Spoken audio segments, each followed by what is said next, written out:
You've stood in front of the mirror after a fresh haircut and felt like something still wasn't quite right, like the cut was fighting your face instead of framing it.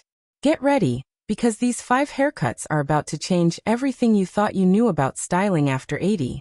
I research worst style and beauty mistakes and youth-boosting fixes for mature women, so you get simple, proven transformations that work instantly. Today we're perfecting 5 haircuts that make older women look instantly younger after 80, and by part 3, you'll want to pause and look in the mirror. I mean it. We're covering the cut that lifts a tired face, the one that brings back your natural shine, and the one most stylists are too afraid to suggest. And that very first cut? It quietly fixes the one thing aging your whole face right now. Let's go. 1. The soft layered pixie crop. You've been told for years that long hair keeps you looking soft and feminine, so you've held on to that length even as it started working against you. Here's the truth nobody wants to say out loud.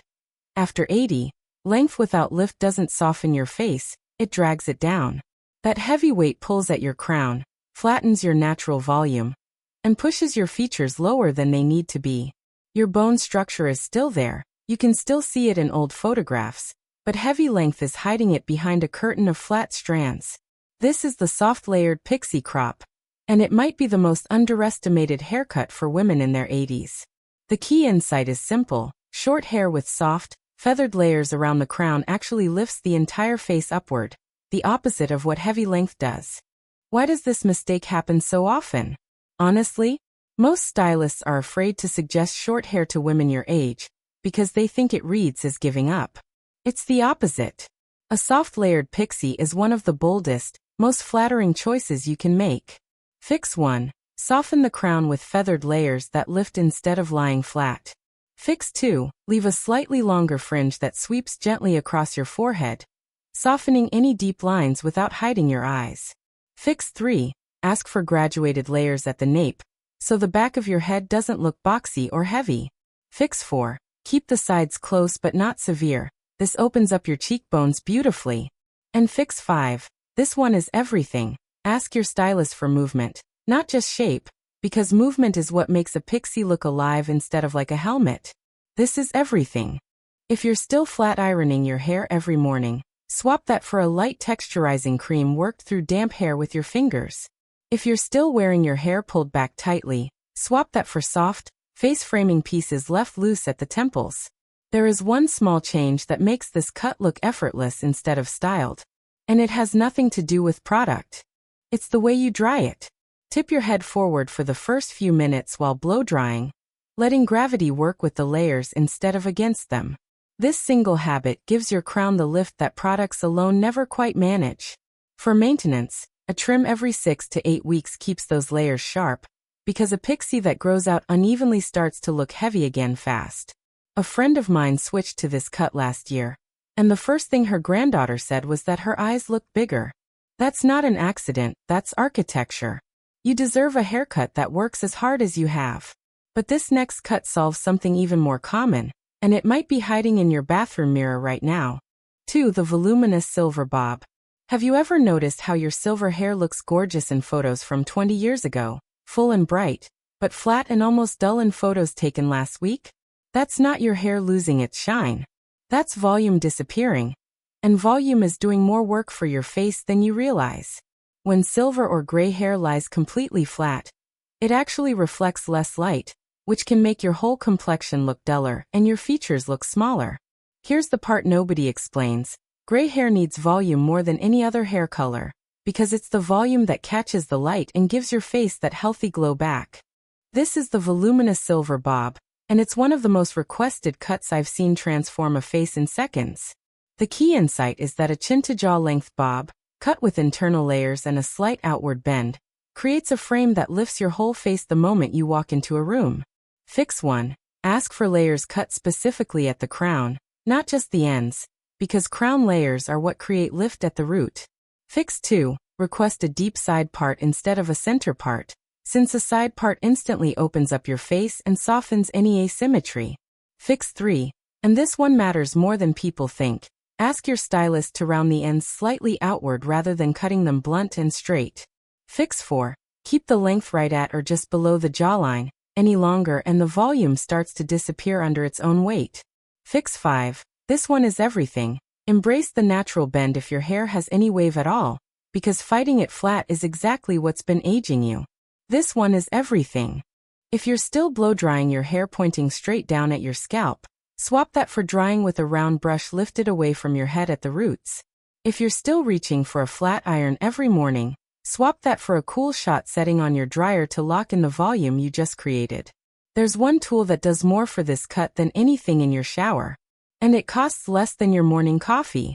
It's a soft bristle round brush, used while your hair is about 80% dry. For maintenance, a weekly deep conditioning mask matters more for gray hair than for any other color, because gray strands are naturally drier and rougher, and that roughness is what makes hair look frizzy instead of full. I had a viewer tell me this cut was the first time in years a stranger asked where she got her hair done. That's the difference volume makes. But there's a third cut waiting, and it solves a problem that has nothing to do with length or volume at all. 3. The soft feathered shag. Have you ever looked at an old haircut photo and thought, why did that one look so much better, even though it was basically the same length as what you have now? Chances are, the difference wasn't the length at all. It was the texture. When every strand of your hair is the same length, cut in one smooth, uniform line, it can actually make your hair look heavier and your face look more tired, even if the cut itself is technically neat. Smooth and uniform sounds elegant, but on mature hair, it often reads as flat and lifeless instead. This is the soft feathered shag, and the key insight here might surprise you.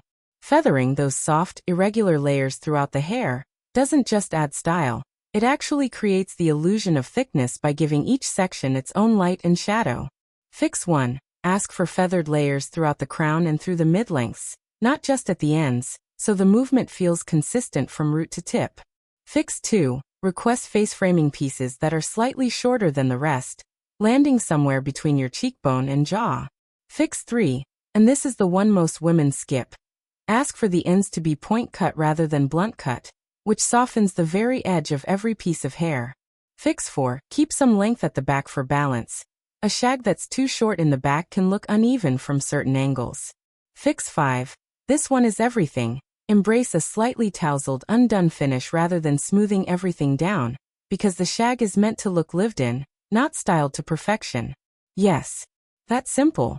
If you're still smoothing every strand down with a heavy serum, swap that for a lightweight texturizing spray applied to dry hair before you even pick up a styling tool.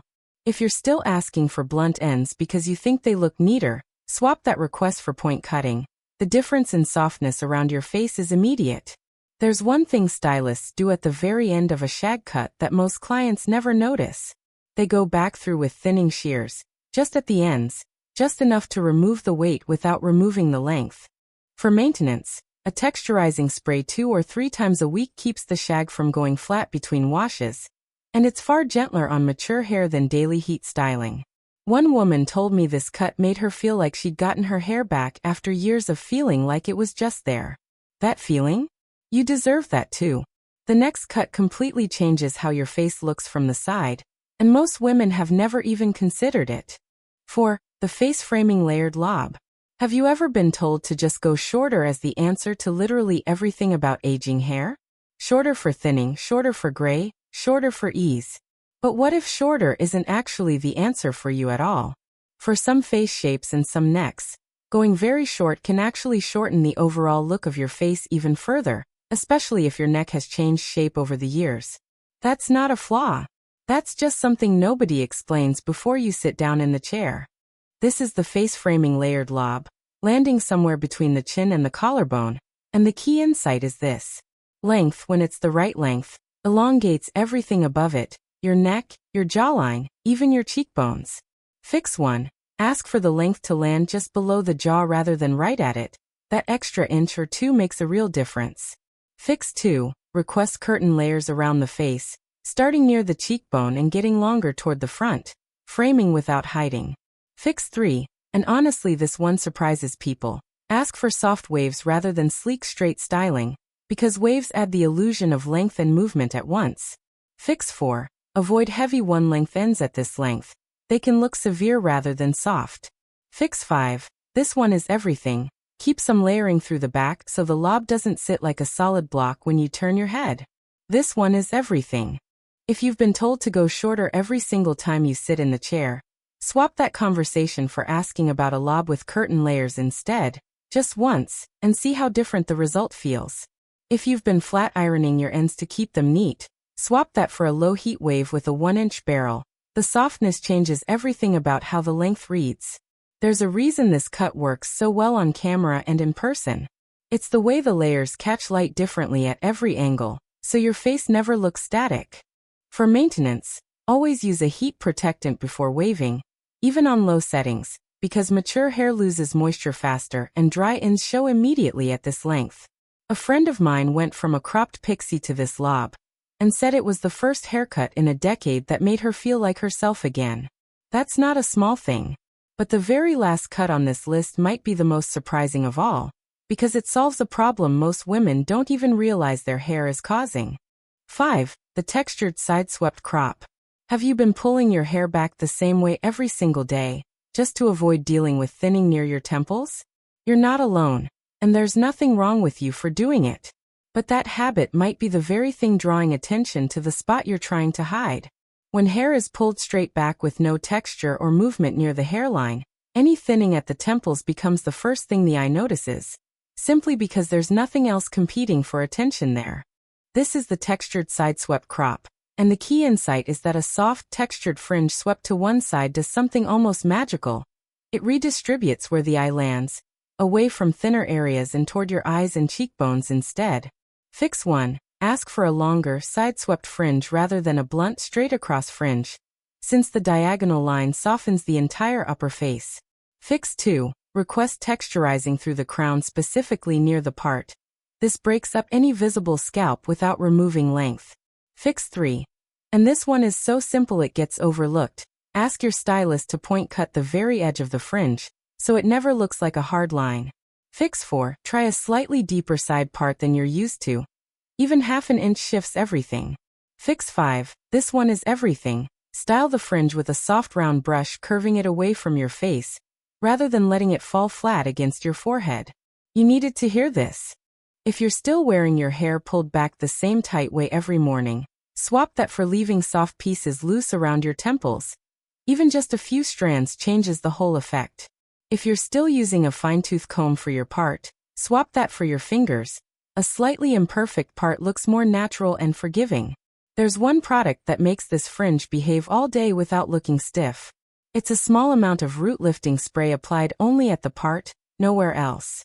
For maintenance, dry the fringe first while your hair is still damp, directing it with the round brush in the direction you want it to fall. Then let the rest of your hair dry naturally for softness. A woman in my comments once said this small change made her feel like she'd taken 10 years off without touching a single thing about her face. That's the power of one honest conversation with your stylist.